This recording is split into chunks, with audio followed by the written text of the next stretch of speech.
Olá, queridos, que Deus abençoe, uma boa célula a todos nessa semana, última semana do mês de março, e que o Senhor possa, através do seu Espírito, revelar aquilo que só o Espírito Santo conhece de Deus e pode revelar ao seu povo e à sua igreja. Nós estamos fazendo o estudo da primeira carta do apóstolo Paulo aos Coríntios, e nesse domingo nós tivemos a oportunidade de mergulhar um pouco em tantos conceitos e tantas verdades do capítulo 2 que o apóstolo Paulo fala e nos dá uma chave para a santificação. E quando eu me refiro à santificação, eu falo da pregação do evangelho do apóstolo Paulo, que ele mesmo diz no versículo 4 de 1 Coríntios capítulo 2, que é o tema da nossa célula essa semana, quando ele diz assim: a minha mensagem e a minha pregação não consistiram de palavras persuasivas de sabedoria, mas consistiram de demonstração do poder do Espírito, para que a fé que vocês têm não se baseasse na sabedoria humana, mas no poder de Deus. O contexto é que Paulo vem falando sobre o desejo dele de fugir da expectativa dos coríntios de uma boa oratória, e ele fala sobre qual é o propósito dele. O propósito dele é pregar o evangelho de Cristo, e somente isso, Cristo crucificado. Nós falamos domingo de tantas coisas do querigma, falamos domingo do didaquê, dos dois tipos de ensino que os judeus costumavam utilizar para aqueles que são novos e para aqueles que vão para um outro nível de maturidade espiritual.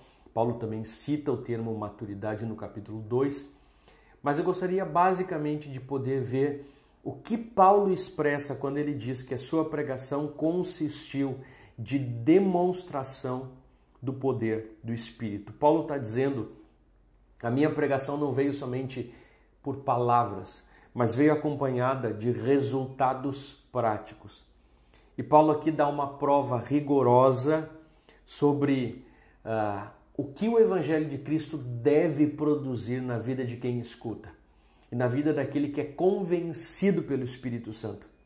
E essa prova que o apóstolo Paulo está falando do poder do Evangelho, do poder do Espírito Santo, é a transformação da vida do crente. Aquele que é tocado pelo Evangelho de Cristo, aquele que é exposto ao Evangelho de Cristo, aquele a quem o Espírito Santo convence do pecado, da justiça e do juízo, muda de vida. Começa a entrar numa crescente espiritual e sai da esfera do homem natural e se torna, como o apóstolo Paulo diz nos últimos versículos desse texto, ele fala do homem espiritual e daquelas coisas que somente o homem espiritual, o homem pneumáticos, um homem que vive além das coisas materiais ordinárias e permite que o Espírito Santo toque aquela área profunda do ser humano que é o Espírito. É esse homem que o apóstolo Paulo diz que nem olhos viram, nem ouvidos ouviram, nem a mente imaginou aquilo que Deus preparou para aqueles que amam a Deus. Paulo está falando sobre algumas verdades. Paulo está falando de algumas verdades eternas que transformam a vida do pecador.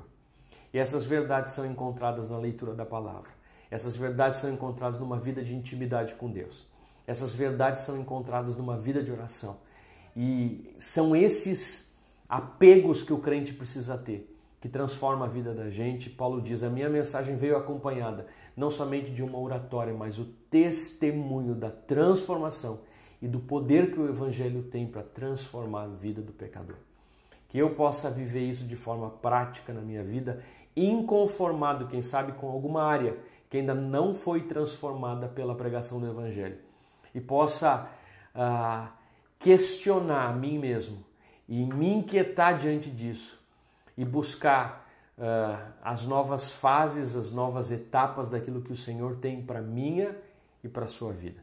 Esse é o meu convite para você, e nós podemos continuar discutindo na célula de que forma o Espírito Santo pode ter mais lugar na minha vida, de que forma o Espírito Santo pode encontrar mais espaço na minha vida para que de verdade, como o apóstolo Paulo termina dizendo no versículo 16, a nossa mente seja controlada por Cristo e Jesus possa viver de novo, vivendo através da nossa vida.